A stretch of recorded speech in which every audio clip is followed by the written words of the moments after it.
Ouais, comme disait Houellebecq, il m'a étonné à un moment, et comme il était, il a dit c'est dur à vivre sans Dieu.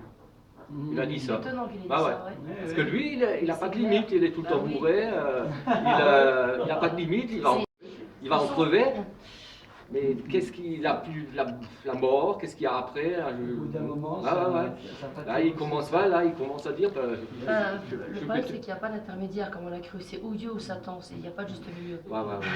C'est ça le problème. Après, on est toujours fiers des lumières qui ont un peu tué Dieu, il faut être honnête. Il n'y aura pas un peu, carrément, c'est le but. La raison, tu vois. Le but, c'est de tuer Dieu et la chrétienté. Mais après, il y a quand même notre ami Spinoza qui dit il y a la raison, mais lui, il parle de l'intuition. Je crois beaucoup. L'intuition, c'est ce truc. Et ça, c'est un autre. D'après lui, il y a peu de gens qui y arrivent. Hein. On a tellement inhibé cette pauvre intuition, faut dire aussi. Hein. La raison. Ah ouais, on était trop. Mais il avait déjà prévu le coup, que la raison a ses limites. Hein. Ça. Descartes le premier, il a dit aussi. Et on est allé dans le raisonnement pur. C'est une façon de tuer la foi aussi. Ah ouais. Bah, complètement, ouais. Faut dire, voilà. Je voulais revenir encore toujours revenir au début de ton intervention sur. Je trouve qu'avec Freud, tu avais soulevé des choses intéressantes et tu as bien fait de rappeler ce livre, La malaise dans la civilisation, parce que c'est vraiment au centre de tout ce qu'on discute là actuellement. Et merci pour la remarque aussi sur le sadomasochisme. Je pense que c'est apparu aussi au XVIIIe siècle avec ça, etc. C'est tout un courant qui est révélateur de quelque, en dehors de la morale, ça on s'en fiche, mais qui est révélateur de tout un basculement. Voilà, c'est ça, c'est exactement le mot. Et on n'a pas assez parlé de Jung, parce que, alors je voulais expliquer quand même ma petite remarque là. L'homme est un animal insatisfait qui hésite entre plusieurs frustrations de Becbédère. Ce n'est pas simplement une boutade. Je pense que en tant qu'être humain, on a tous, quelque part, le sentiment du mal à être soi-même. On est différentes personnalités dans notre travail, dans notre vie de famille, on est en recherche. On cherche toujours un petit peu, et c'est le fond de la pensée jungienne, c'est comment trouver ce moi essentiel. Et aussi la miniaturisation dont parlait Nietzsche, c'est le fait qu'on a des aspirations, mais on est pris un peu dans la banalité du quotidien, on a ses propres trahisons, hein, on rêve de beaucoup de choses, et puis finalement, on est un peu pressé, alors le clochard il attendra, ou des choses comme ça. Voilà. Et toutes ces choses-là font que, quelque part, on est un petit peu une personne qui est morcelée dans différents moi, dans différentes personnalités. On a du mal à trouver cet essentiel qui nous permettrait vraiment de s'épanouir, justement, de trouver, de dépasser la frustration. C'est une frustration un peu permanente de ne pas arriver à trouver ce moi essentiel. Et c'est là qu'on rapproche du bouddhisme et de ces écoles, un petit peu de retour intérieur, de méditation, comme tu as dit. Nous, il y avait cette magnifique phrase qu'il aimait dire, je la prononce mal en latin, mais c'est Io Rhodes, Io Salta. Hein, c'est-à-dire, c'est ici Rhodes, danse, c'est ici qu'il faut danser. Hein, c'est très beau, c'est magnifique, ça veut dire il faut essayer de trouver la plénitude là, ici, maintenant. Et c'est toutes ces écoles aussi qui sont actuellement du vivre vrai, du vivre au temps présent. C'est les différentes écoles, comment il s'appelle aussi, on a cet apôtre du temps présent. Oui, non, mais très très contemporain. Todd aussi, ou des gens comme ça, voilà, plus proches de nous. Krishnamurti. Et Krishnamurti aussi, voilà, Sponville, etc. Et je pense que en effet, c'est vraiment un essentiel. Avant tout changement de société ou des choses comme ça, il faut déjà que l'être humain arrive par soi-même à retrouver un espèce de frein, mais pas un frein qui soit une frustration justement, une affirmation de soi dans une forme de vie, d'être qui soit vrai, quoi, pour lui-même déjà, parce qu'il n'y a pas non plus de modèle. je dirais, absolu. Mais cette phrase de Jung, moi, me revient, enfin, c'est mon mot de la fin personnel, moi, c'est ici, Rose, c'est ici que tu dois danser. C'est vraiment très beau. Et ça, c'est la quintessence, un peu le complément de ce que de Freud, parce qu'il y a une très belle analyse, mais il n'apporte pas vraiment de remède, je dirais. Voilà. Bon, c'est ma parenthèse, mais pardon.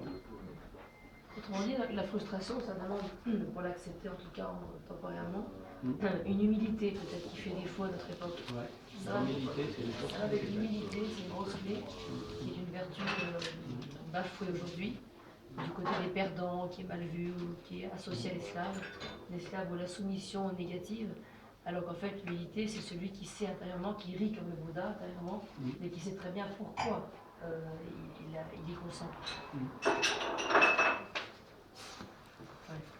Claude a peut-être une remarque. Ah oui, Claude. Un peu en cette fin de débat. Juste une chose qui...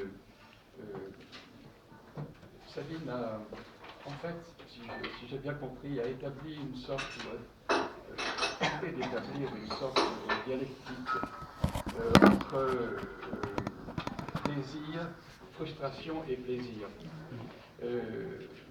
C'est le sentiment que j'ai eu en écoutant l'exposé, c'est-à-dire que la frustration peut conduire à un désir plus fort et à un plaisir plus élevé. C'est bien ça? Oui. Oui, bon. Alors, effectivement, c'est incontestable. Bon, la frustration peut déboucher sur un désir et sur un plaisir plus fort. Mais, et là je me réfère effectivement, c'est ce que tu souhaites, Yves, à la philosophie de Rousseau, qui est une philosophie du désir. Si la frustration peut entraîner le désir n'entraîne pas ou n'a pas forcément besoin de la frustration. Et je voulais simplement rajouter cela. Encore une fois, il y a chez Rousseau une véritable philosophie du désir, toute une procédure, tout un ensemble d'étapes qui se succèdent et qui, en fait, sont très subtiles. La philosophie de Rousseau sur ce plan est très complexe et très subtile. Mais le désir, pour Rousseau, n'implique pas du tout, et même, je dirais, globalement, on rejette la frustration. Quand on étudie la notion de désir chez Rousseau, on voit qu'il y a une antinomie, en fait. On sent qu'il y a une antinomie entre frustration et désir. Donc, le désir, c'est quelque chose qui est engendré par un état d'esprit, par un état physique général qui porte quelque chose de positif en soi. Et simplement qui met du temps à se manifester et surtout à se réaliser, d'où la force, la puissance croissante du désir. C'est-à-dire que le désir ne vient pas, pour Rousseau, ne peut pas venir, en réalité même, véritablement d'une frustration. Il vient d'une attente. Et je pense que c'est là que s'opère la distinction. Je pense qu'il faut bien séparer la notion d'attente et la notion de frustration. Voilà, c'est ça que je... Est-ce que c'est pas plutôt un degré de frustration là? Non. Alors, en tout cas, bon, ça peut l'être, bien sûr que ça peut l'être, mais pas dans la philosophie de Rousseau. Donc ça, alors là, je suis vraiment formel. En y réfléchissant, j'y réfléchissais, je ne vois pas qu'il y ait l'exemple trouvé dans la philosophie de Rousseau de cela. Donc, il ne faut pas comment on peut percevoir un désir sans moins de frustration, parce que même un désir satisfait, quand il est satisfait, il meurt. Il faut qu'il renaisse, il faut qu'il y ait une antinomie qui le rebooste. Non, le désir est quelque chose d'extrêmement positif, en fait, dans la philosophie de Rousseau. Encore une fois, c'est une philosophie du désir, la philosophie de Rousseau. Donc c'est pour ça qu'il y a une antinomie entre frustration et désir dans sa philosophie. Pourtant, c'est lui qui parlait du plaisir du fessé. Oui, mais c'est pas, il n'y a pas de frustration, justement. Quand on lit ce à quoi tu fais allusion, bon, la fessée chez le pasteur Lambertier, il n'y a pas de frustration. Il y a, dans la description que fait de la scène Rousseau dans les Confessions, je n'ai pas souvenir qu'il y ait à un moment le sentiment qu'il y avait une frustration. Il y a une surprise peut-être, bon, et il y a une montée progressive vers le désir et le plaisir. Mais on ne peut pas dire qu'il y ait une frustration à un stade initial. Ah, Ton point de vue, mais les volets à ruban, je sais plus quoi, il y avait une histoire comme ça. Comment? Il y a les volets à ruban, il y avait une histoire comme ça aussi dans les confessions. Ah oui, non mais alors là c'est pas une frustration. C'est simplement le sentiment d'une faute.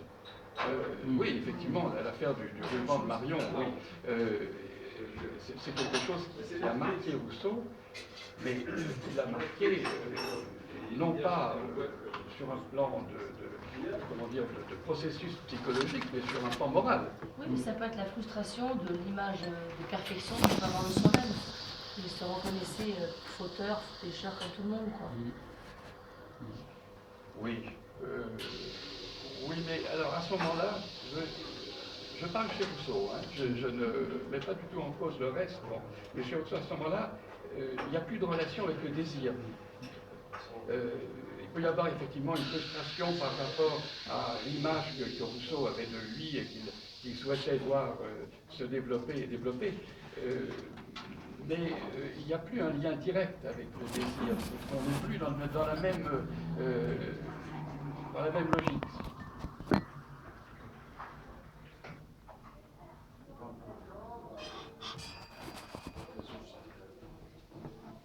Oui. Oui. Voilà. Je ne connais pas autant que toi l'œuvre de Rousseau. J'imagine que quand il se promène dans la nature, d'abord il est seul, donc il ne va pas se comparer avec qui que ce soit. C'est déjà intéressant, parce que finalement la frustration c'est par rapport aux autres individus humains, surtout. On se compare. Donc là, il n'y a personne pour lui montrer quoi que ce soit. Deuxièmement, il y a la nature. Elle est immense. On pourrait faire de l'anthropomorphisme, mais on ne va pas se comparer à une montagne qui est plus puissante que soi. Là, on a vraiment la notion qu'on est peu de choses et ça incite à l'humilité. Inversement, les citadins, ils sont tous ramassés les uns contre les autres. Leur sport favori, c'est de se comparer. Qu'est-ce qui se passe avec les gilets jaunes? Les campagnards qui vont ici? Normalement, tout devait se passer bien. Le problème, c'est qu'ils ont la télévision, ils ont Internet, et qu'on leur montre noir sur blanc qu'ailleurs, c'est un peu plus intéressant. Comme il y a le désir mimétique inévitable, c'est toujours mieux dans l'assiette du voisin que dans la mienne. Et des fois, c'est pas faux. Et bien là, la frustration, elle est noire sur blanc. C'est-à-dire que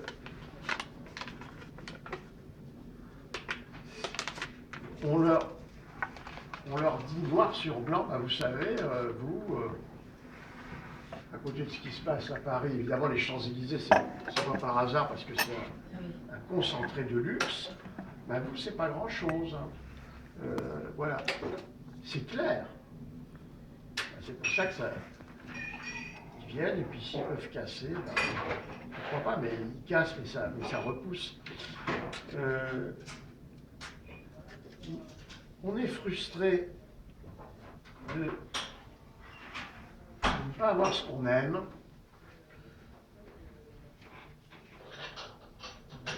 de se sentir capable de l'obtenir, mais de ne pas l'avoir, et pire que tout, d'avoir la certitude qu'on n'obtiendrait jamais. Mais si on n'a pas les capacités d'obtenir quelque chose, il n'y a pas de raison d'avoir une frustration. Alors, je vous donne un exemple paradoxal. Tout à l'heure, je vais rejoindre un ami.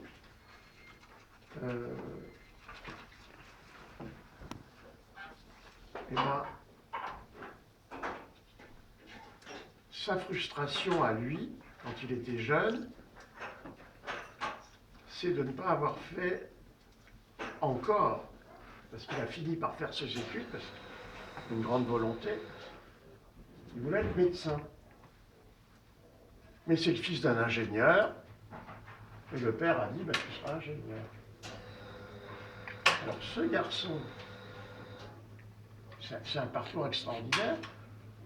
Il a fait Polytechnique, il a fait l'école des mines, il est docteur en physique nucléaire. Après, il a fait médecine. Mais moi, je ne suis pas frustré par rapport à lui.